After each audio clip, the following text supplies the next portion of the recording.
So I wrote this paper about cowrie shells together with a colleague. And cowrie shells are these really small little marine snails which live in warm waters in the Indian Ocean and Pacific. And they're extraordinarily important in West Africa, which is where I did a lot of my research. I've got one of them on here on my jacket, which comes from Mali. And it's really interesting to me because these cowrie shells are intrinsically connected with West Africa, both by local people's understandings and even people outside. They kind of make this link. But the fact is that biologically, these animals never lived in West Africa. Someone has brought these shells 7, 8, 9,000 kilometers from their point of origin. We know that happened really early. We have colleagues from Germany who excavated some sites in West Africa where we know that cowrie shells are recovered in the 7th or 8th century CE. So it's really remarkable to think of that journey.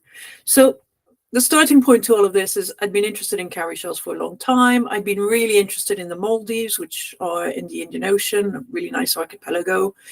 Actually, since a child, I really wanted to go there. And I got this opportunity to apply for funding to try and understand why and how cowrie shells were brought to West Africa at such an early date. And so when Anne and colleagues approached me about this special issue and linking it with education, I immediately thought I'd like to bring in a colleague who had come to be based in my department from her base in Cape Town. And she and I were working together on these ideas of cowries. And she brought in her specialism from Southern Africa, and I was mainly West Africa. And Abigail, her name is, and we thought, hey, we could do something really nice using the cowrie shell as that kind of story, linking these various parts of the world. So in our paper, we talk about this shell as if it was almost a person with a biography. And we try and convey to the reader all the amazing steps that had to be taken by people to bring this little shell from its origin in the Maldives up the Red Sea, along the North African coast, through the Sahara, into West Africa. And we also touched on the later phase of the journey, which brings these items to North America.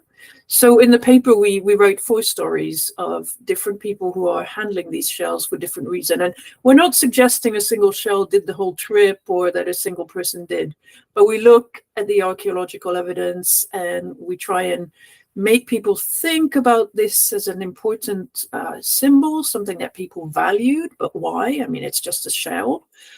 It's got important facets of identity. It tells us about connections. It tells us about, it's worn as adornment. What are people trying to say when they wear cowrie shells, and process them by making holes through them so they can string them, sew them onto clothing, thread them in their hair. So Abigail and I developed this paper as part of the special issue.